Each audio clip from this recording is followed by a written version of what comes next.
Hi, I'm Andrew Holzman, a licensed marriage and family therapist. I work at Family Tree Counseling Associates.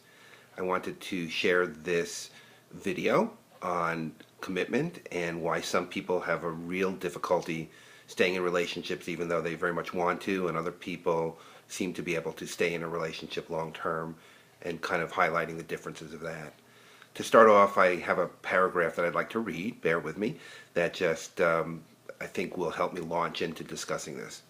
So here it is. The irony of commitment is that it's deeply liberating.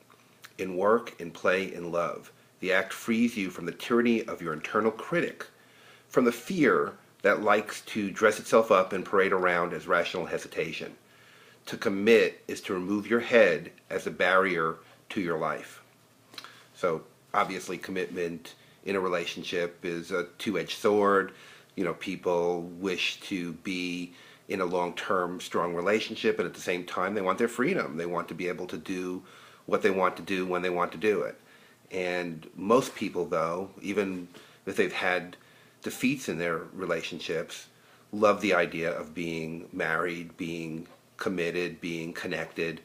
It seems to be hardwired into our human DNA. So I thought of a client, a young woman in her late 30s when I met her many years ago, who by the time she came into counseling was going through her fifth divorce. And she had never been without a partner since she was a teenager, since she was a young teenager, in fact. And this woman was a romantic even still, and still had many relationships in between her marriages. She would go from one marriage to a relationship to a marriage to a relationship, and still had hope and faith that it would work out and that she'd find the person that she loved. And the irony, of course, of that is that she had great relationships with most people. She was very well respected at work. She was very loved by her family and her children, and even had great relationship with her exes, and maintained a good relationship with her exes for the kids' sake, for just not wanting to be a bad person in some ways, wanting to be a person who was liked by everyone. And even with all of this going on, she still had hope for a relationship. And in counseling, it was difficult for her to hold off on jumping into the next relationship, which she was able to do, but it made her incredibly lonely and brought up very, very strong old feelings that were unresolved. Feelings about not having a dad, feelings about her mom going out and leaving her while she was dating. I mean, basically her mom did what she did, what she learned to do, which was to date a lot and to be in lots of relationships, and she just was following suit. And neither of them ever had great relationships up to that point. So, commitment can be a very good thing, obviously. People want to be committed. They commit. We commit, rather, for many reasons. We commit for physical reasons, for chemistry, for religious reasons, for wanting to be close, for financial reasons. Everyone wants to feel connected and feel committed, I think. And what prevents that woman that I talked about, or many others that I've talked about, men and women, over the years? What stops them from having a long-term relationship, from feeling satisfied in that relationship? Well, sometimes what people will ask me or will talk to me about is, why can't I be happy? What stops me from being satisfied? And I think the answer to that is in that question. It's about happiness, and happiness is, of course, subjective. Happiness has to do with what you see as satisfying and what you feel good about. I mean, some things are obviously going to make almost anyone happy, but in a relationship, that's subjective. And so if you're in a relationship and you're unhappy, what do? Have you learned in your family of origin, because your parents were miserable and they stayed married for 50 years, to stay married? Did you learn in your family of origin that if you're unhappy, get the heck out, run away? Both of those are viable alternatives. Both of those are things that people do.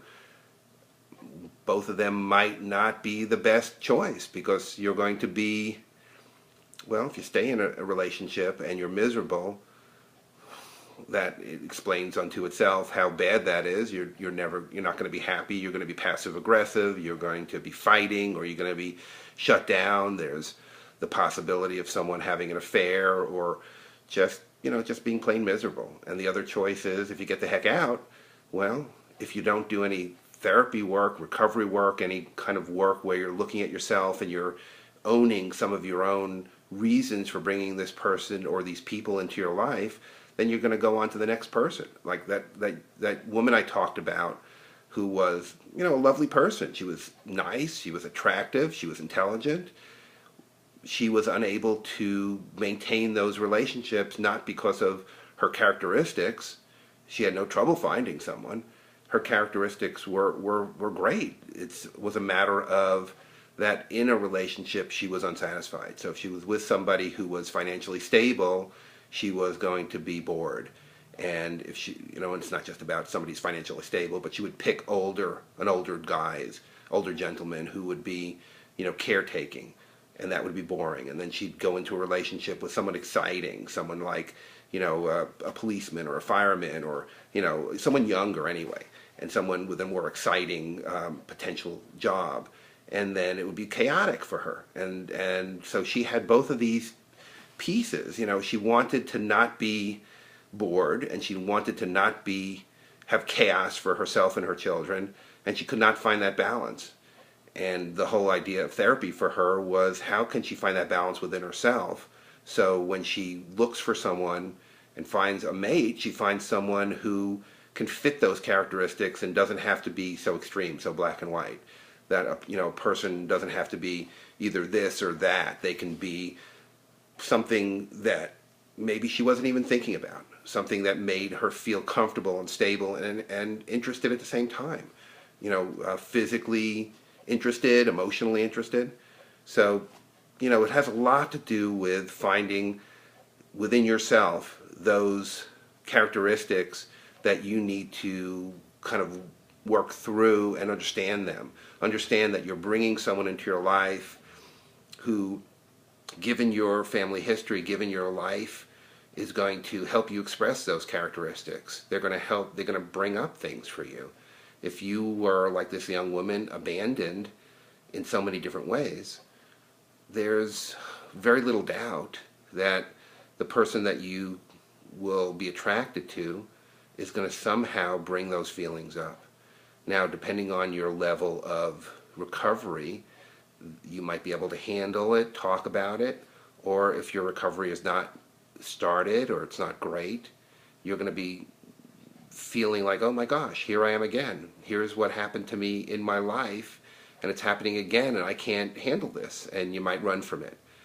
So, people in relationships, they often shut down, they just go numb, they get very frustrated with trying to get across to the person that they supposedly should love what's going on with them, and they just don't maybe have the way to do it. They may do it in a reactive way, or they may not do it with a voice that's strong enough.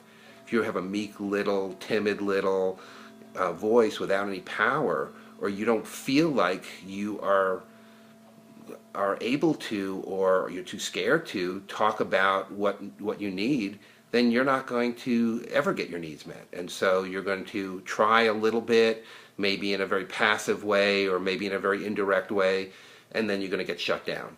And then the person is just going to ignore it or be defensive, and you're going to shut down too. So that's one possibility. Or you're going to scream and yell, and then you're going to get into a fight, or you're going to have a 3-hour discussion. I hear clients talk about being in these discussions for hours and hours before they go to bed, or at times, when the kids are in bed, and they never go anywhere. They never get resolved. No one ever validates the other person's feelings, because maybe they're not being expressed exactly, but nothing gets validated, nothing gets changed. Things may change for a little while and go back to the way they were. And again, this is very frustrating, of course, and this is very useless. So, people may come into counseling and say, well, we've talked. Well, that's not really talking. That's just kind of banging your head against the wall. That's doing the same thing over and over again. That's being a hamster on a wheel. And, so either people either know on one side to be not very strong, not very powerful, to say something that doesn't get anywhere, or to yell and scream where the other person's going to be defensive and shut down and defending their own way of looking at stuff. And so they don't validate it either. And so both of those ways don't work very well. There's another choice, of course. And the other choice is to have a healthy, appropriate voice where you're able to talk about and be aware of it first. Talk about what you feel, what you care about. There's no magic formula. Just by doing that doesn't mean that all of a sudden the other person goes, "Oh my gosh, I'm so sorry. I'm glad you told me." I think that takes a lot of work. That's the work in marriage. The work in marriage is to say, "This really matters to me. I really need you to hear that." And sometimes even validating the other person. So I may say, that hurts my feelings when you do that, or that's upsetting to me, or please don't do that, or here's my boundary. And my wife may say, well, you do the same thing, or may get defensive, or may not hear me in the way that I want to be heard. Well, what do I do with that? I can shut down, I can argue, I can be defensive, I've done all of that, or I can say, okay, that's what I do, but right now that doesn't feel good for me. That hurts me. That's upsetting to me. You need to hear that right now. And a lot of the times, what I find is it's easier to do when you're not in the midst of the fight. It is easier the next day, a few days later, when there's less reactivity. Because all of these fights, all of these arguments, all of these issues, they come up again. They come up over and over again. In relationships, kind of the point of all of this is, in relationships, nobody is perfect. There is no perfect relationship, despite what you see with your friends or, the people that you hang out with who seem to portray this wonderful, perfect marriage. It's unlikely, it's untrue, unless they've done a lot of work. They may show it, they may, have a good outside sheen of a great relationship, and they may have a very lovely relationship. That's hard to know, but if they have a lovely relationship, they've done work. And even if they have a lovely relationship and a nice relationship, they're doing work. They're going to be ongoing pieces to this. Either one person has given up and they just kind of have a very traditional, where one person, where the man is like the boss, or the woman, is the boss. It doesn't matter really. It just, they can do something like that, and that's not very healthy. But if they have a healthy, interdependent relationship where both people have some say in it, well, then they've done a lot of work. And if they're just showing that, and they're just showing that because they're, they are shamed to be something else, or they're oblivious to stuff, which is most likely most people are not kind of clued into what they need to be doing. So again, long story long here, really what I'm talking about is there's no perfect relationship. Relationships are meant to bring up strong feelings. That's part of the plan, and it's part of the plan to help you grow and to help you be healthy in that relationship. We're all trying to work on our own stuff, whether we know it or not. And in therapy, what I'm doing is, even if a couple comes in together, I'm encouraging them to work on their individual issues. And their individual issues are going to help them